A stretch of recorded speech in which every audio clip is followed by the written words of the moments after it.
Hey, what's up, everybody? Welcome back. My name is Mike Dokter. I am the coach of the House High School basketball team out of Muskegon, Michigan, playing on the Under Armour circuit under the Michigan Basketball Academy umbrella. And we are reading through Pound the Stone, book number 2 in our series by Joshua Medcalf. This is the follow-up to the book Chop Wood, Carry Water. So if you're just joining us for the first time, first of all, thank you. Glad that you were able to join us. I hope you enjoy it.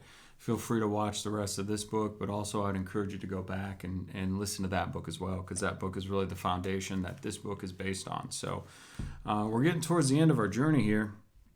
We're on chapter 52, so we'll read chapter 52 and 53 today with some thoughts. These may be plot builder chapters, so I may just be reading to you here today without a few thoughts, but I might interject some stuff too. So chapter 52, Captain.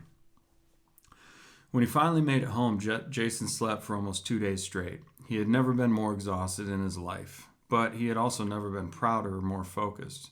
He knew this was a big year and he wasn't going to let it get away from him.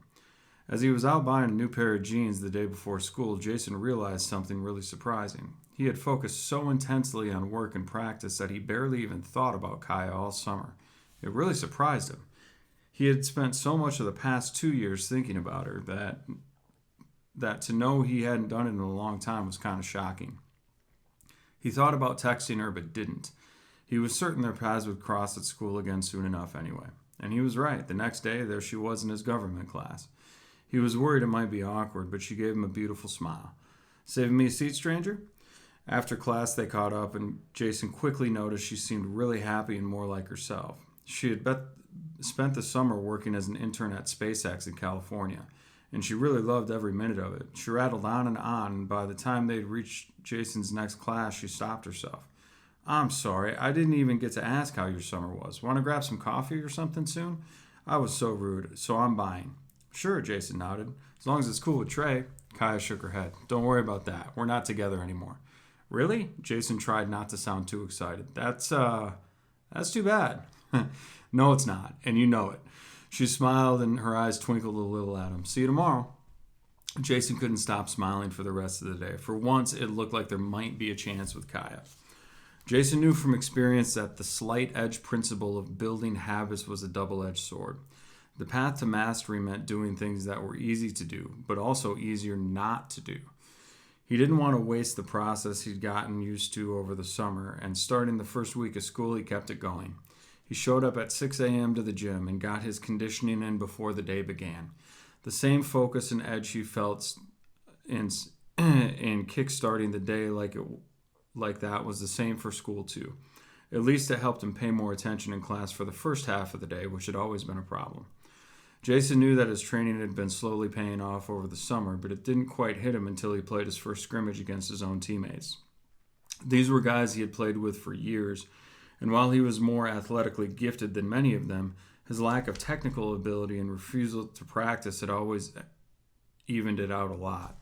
But that had changed. Jason seemed to have leapfrogged everyone in a single summer. He was faster, his shooting more accurate, and his footwork was more effective. "Man, who'd you ball with all summer? LeBron?" Mike was their best player at guard and couldn't stop whooping after Jason used a move that he'd developed all summer to split the defenders, loft in with an easy layup, and jog halfway down the court by the time they knew what had happened. He used it a half a dozen times before they caught on, and even then, all he had to do was switch hands to have them swinging in the air all over again. When everyone asked him what had changed, he just shrugged it off. Just a lot of pounding the stone. Anytime he was tempted to brag or get cocky, he remembered TD's harsh lesson about staying humble and hungry. They were still a long way off from the season anyway. He still had plenty more work to put in. But he wouldn't be doing it alone. The second week of school, Jason showed up for his usual 6 a.m. conditioning and saw that Ray, their center, was already there waiting. Ray gave him a sleepy nod. "Yo, Jace, want to show me what you do?" "I want to start putting in the extra work." Jason showed him the simple workout he had learned from TD as he expected. As he expected, Ray was surprised. "Really? That's it?" But after Jason reassured him that it was really that workout that he had been doing for the last 3 summers, he just nodded and went along with it. 2 days later, they were joined by KJ and one of the other guards. He too wanted to see what Jason had been doing that led to his edge on the court. Just like Ray, he was surprised at the simplicity of the workout, but he didn't complain or walk away. Instead, he just joined in. He wasn't the last one either. Before tryouts had begun, the core group of seniors were putting in an extra hour and a half of work before school started, pounding the stone along with Jason. This was such a massive change in the team dynamic that the day tryouts started, Jason was called into the coach's office. There he learned two things. One, that Coach Lloyd had been let go, thankfully, and two, that he really liked his new coach, Coach Brandt. This guy was calm, cool, and collected, and Jason could tell immediately that he cared just as much, if not more, about the guys on his team than he did about winning. It was clear from that moment that they would get along. Brandt told him that he couldn't believe what he was seeing on the court.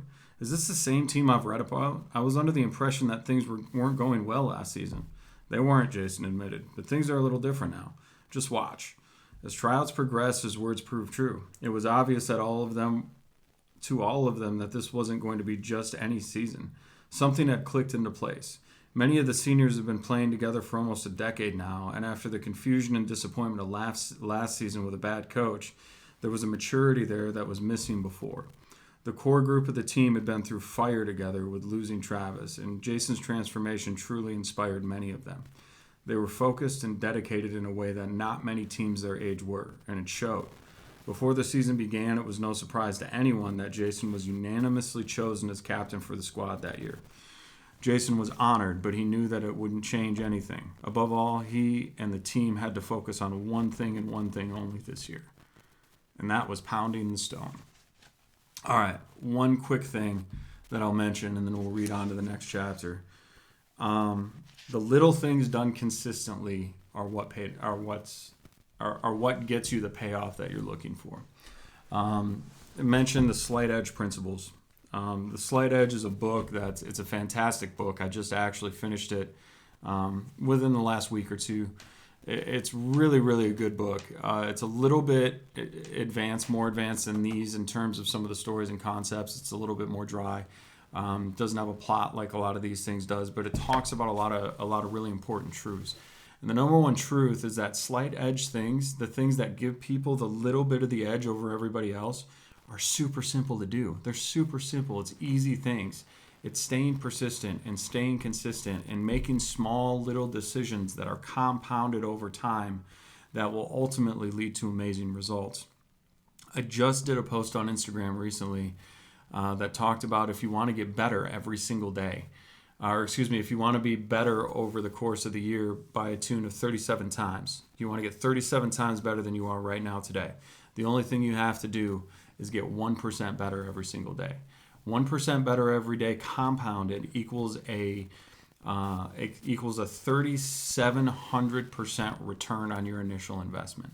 That means you're 37 times better than you were today a year from now if you just persistently and consistently do the little things over and over and over again. The catch is those same things that are so simple to do that can get you that 1% return are also just as easy not to do. It's just as easy not to get up and go for a run. It's just as easy not to do your simple workouts. It's just as easy not to show up for practice early or stay late or get a little bit of headspace in or read 10 pages of a good book every day. All of those things are simple to do, but they're just as easy not to do. And that's the point of that chapter. Those little things add up and they compound over time. Think about that. If you start to do those little things, and I know I said I wouldn't go off, but I'm going off, I'm sorry. If you start to do those little things today, if you start today, tomorrow, you're not going to see a big result. You're not going to see a big change. A week from now, you're not going to see a big change. A month from now, you're not going to see a big change. 2 months from now, you might not see that big of a change. 3 months from now, maybe a little bit more. 4 months from now, probably not that much. 5, 6, 7 months from now, 6 months from now, you're going to be 15% better than you were before. Right? 15 times better. Man, not that much. That's not how compounding works. Probably not even that much, right? But the point is ultimately you're going to see that change over time. And over time, it's the consistency and the persistency that pays off. All right, chapter 53, finally. As excited as he was about basketball, Jason was even more excited about Kaya. Their quick catch-up over coffee had turned into 4 hours together of laughing and joy as Jason told her about the summer with all the victories, defeats, and lessons. There was a point in the conversation where he noticed something strange. She was looking at him in a way that she never had before. Kaya noticed him staring. "What's the matter?" "Nothing. You're just looking at me different now." "Well, maybe that's because you are different. And don't worry, that's a good thing." "Why? How am I different?" Kaya scrunched up her face like she was admitting something. "I don't know. You're not the same guy you've been. There's no more chip on your shoulder. It's like you've grown up. Your arrogance has turned into something more like real confidence. It's very attractive." "Over the summer?" "I know it sounds weird, but I think it's true," Kaya smiled. Jason dropped his head. "Well, there's a reason for that, and it's not pretty. I actually got arrested for shoplifting and assault. Russ bailed me out, and the DA told me I would be living and working all summer with him, so they dropped the charges. But it really shook me. My whole life, all I wanted to do was be different from my dad, but I ended up behind bars just like him." Kaya nodded, overcome. "See, that's what I mean. The cocky kid I met a few years ago would never have had the courage to share that." She reached over and gave Jason a big hug. Later that night, after they'd said goodbye, Jason walked home thinking about it. It certainly felt true. He did feel like he was finally more comfortable with just being who he was. But with what he had learned, what he had been through, and where he was going, it wasn't anything like the cocky feeling he had always tried to put off, but something much deeper and heavier. It was real, genuine confidence, and he knew the reason it was there. He had pounded the stone for the past few years. The process built more than just skill at selling or playing basketball. It built courage, authentic vulnerability, and a growth mindset, self-awareness, patience, and a heart posture, and real true grit. For the first time in his life, Jason could finally trust the man in the mirror. And that confidence told him it was time to finally put it on the line. He knew that what he had with Kaya was special. It wasn't like anything he'd ever felt for a girl before, and he wanted to make it real. He just didn't quite know how. He'd never have a problem getting girls to go out with him. That just always seemed to happen easily. And all he had to do was text something like, "Yo, you want to hang out?" And things would go from there. But he knew Kaya, and he knew that she deserved better than that. "What you're talking about is being direct, Jason. Being honest and direct about how you feel is a huge part of being a man," Russ told him. "A man doesn't half-step around what he feels or wants. If you feel like you want to ask this young lady on a date, do it. There's nothing magical or fancy about it. Tell her how you feel and ask." Jason knew Russ was right, but that was so much easier said than done. He had to do Jan's being present exercise of 3 deep breaths and feeling his feet on the ground about 4 times before he was calm enough to ask Kaya. When he finally did get through, the smile on her face had never been brighter. "Yes, I'd love to," she replied. Their date was amazing, and as Jason walked her to the door that night, he couldn't stop smiling. He couldn't believe he was dating a girl like this, because to him, he knew that there simply was no other girl like this. Kaya was her own woman, with more ambition and bigger dreams than anyone Jason had ever met. It was clear that just as it had for him, the past summer had really made a difference for her. He didn't know what their future held, but he couldn't be more excited about it. All right, that's just a plot builder, so I'm going to stop there, and then we'll go on to the next chapters here in the next video, chapter 54 and 55. So thank you again for watching, guys. Hope you enjoyed it, and we'll see you next time. Bye now.